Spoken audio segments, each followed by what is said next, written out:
Assalamualaikum warahmatullahi wabarakatuh. Bertemu lagi bersama saya Dewa Yuda.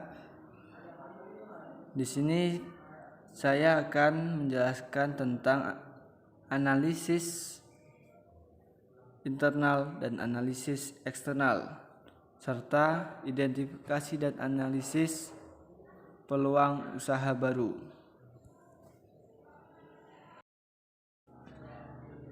Analisis internal. Tujuan analisis lingkungan adalah untuk dapat mengerti dan memahami lingkungan organisasi sehingga manajemen akan dapat melakukan reaksi secara tepat terhadap setiap perubahan. Selain itu, agar manajemen mempunyai kemampuan merespon berbagai isu kritis mengenai lingkungan yang mempunyai pengaruh yang cukup kuat terhadap perusahaan. Lingkungan internal ialah lingkungan dalam perusahaan yang perlu diidentifikasi kekuatan dan kelemahannya, yang meliputi relationship among the functional areas of business, management, marketing, finance atau accounting, production atau operation, research and development, computer information system, human resources. Analisa lingkungan internal dilakukan untuk mengetahui tingkat daya saing perusahaan berdasarkan kondisi internal perusahaan.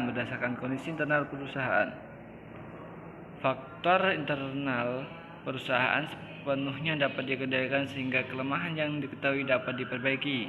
Analisa internal menurut Porter, yang dikenal dengan rantai nilai yang memposisikan perusahaan pada matriks strategi generik dan menemukan keunggulan bersaing perusahaan melalui analisa kompetensi inti.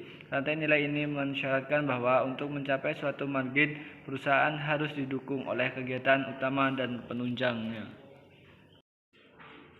Selanjutnya tentang analisa lingkungan eksternal.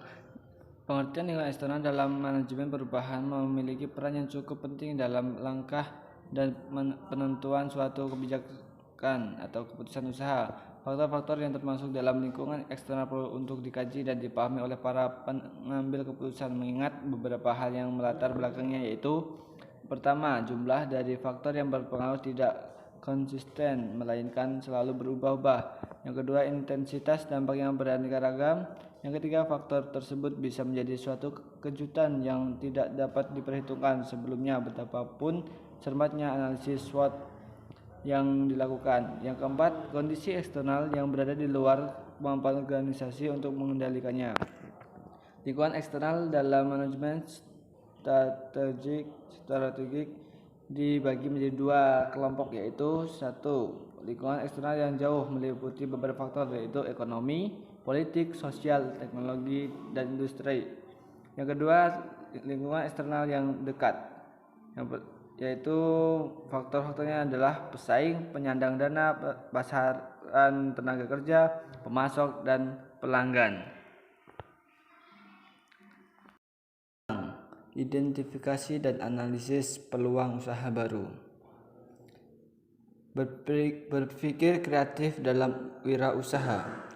Dari hasil penelitian menunjukkan bahwa fungsi otak manusia dibagi menjadi dua bagian, yaitu fungsi otak sebelah kiri dan otak sebelah kanan. Setiap bagian otak memiliki fungsi spesifik dan menangkap informasi yang berbeda. Fungsi bagian otak yang satu lebih dominan daripada yang lain. Fungsi otak sebelah kiri dikendalikan secara linear atau berpikir vertikal, sedangkan otak sebelah kanan lebih mengendalikan pemikiran literal. Otak sebelah kiri berperan menangkap logika dan simbol-simbol, sedangkan sebelah kanan lebih menangkap hal-hal yang bersifat intuitif dan emosional. Otak sebelah kanan menggerakkan pikiran literal dan meletakkannya pada jiwa proses kreatif.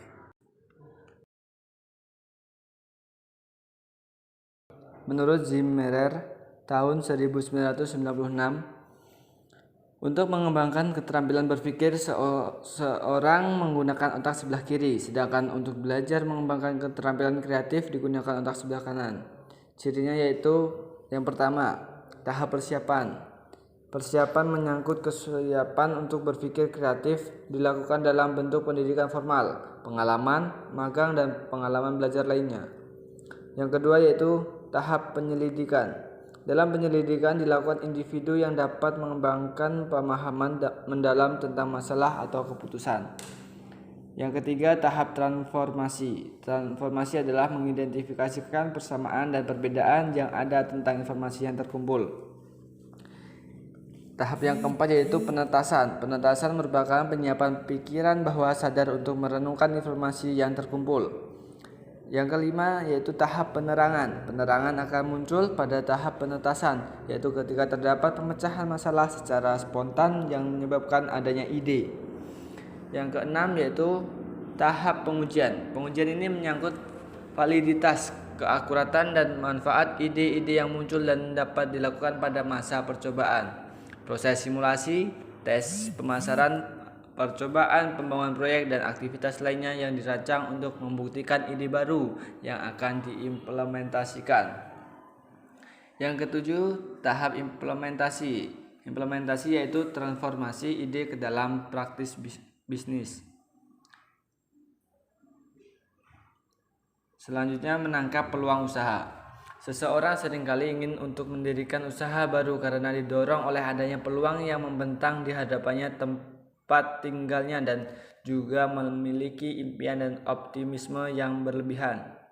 Untuk meredam adanya impian dan optimisme yang berlebihan tersebut, sebaiknya sebelum mengambil keputusan untuk menangkap peluang usaha baru, tidak salah jika seorang wirausahawan perlu melakukan evaluasi secara cermat atas peluang-peluang yang ada. Bagaimana mengevaluasi berbagai peluang tersebut? Evaluasi berbagai peluang usaha yang ada dapat dilakukan melalui konsultan atau orang-orang yang telah berpengalaman di dunia bisnis. Setidak-tidaknya meminta tolong untuk dievaluasi oleh orang-orang yang akan menjadi mitra usaha, para penanam modal atau investor, dan partner lain yang akan terlibat dalam usaha tersebut. Ada 4 strategi menangkap peluang usaha, yaitu pilihan dan strategi berbasis besar. Yang kedua, mencari keunggulan dalam biaya atau unggul dalam persaingan. Yang ketiga, pilihan dan strategi berbasis biaya, mengharuskan perusahaan untuk menjadi produsen dengan biaya paling murah dibandingkan dengan produk atau jasa pesaing produk. Yang memiliki dan strategi berbasis diferensiasi, pemusatan keunikan produk dan jasa perusahaan. Pilihan dan strategi fokus, target golongan pasar yang khusus atau berfokus pada dasar yang belum digarap. Selanjutnya, sumber-sumber potensial peluang. Supaya ide potensial menjadi peluang bisnis yang real, maka wirausaha harus bersedia melakukan evaluasi secara terus-menerus. Proses scanning merupakan suatu cara yang terbaik untuk menuangkan ide potensial menjadi produk dan jasa yang real. Adapun langkah dalam proses screening ide dapat dilakukan sebagai berikut. Pertama, menciptakan produk baru dan berbeda. Yang kedua, mengamati pintu peluang. Yang ketiga, analisis produk dan proses produksi secara mendalam. Yang keempat, menaksir biaya awal. Dan yang kelima, memperhitungkan risiko yang mungkin terjadi. Selanjutnya, kompetensi kewirausahaan. Pada umumnya, wirausahawan yang sukses adalah mereka yang mempunyai kompetensi, yaitu seseorang yang mempunyai ilmu pengetahuan, keterampilan, serta kualitas individu yang meliputi sikap, motivasi, nilai, serta tingkah laku yang diperlukan untuk melaksanakan pekerjaan atau kegiatan. Sekian dari saya, jangan lupa like, comment, and subscribe. Terima kasih, sampai bertemu kembali. Assalamualaikum warahmatullahi wabarakatuh.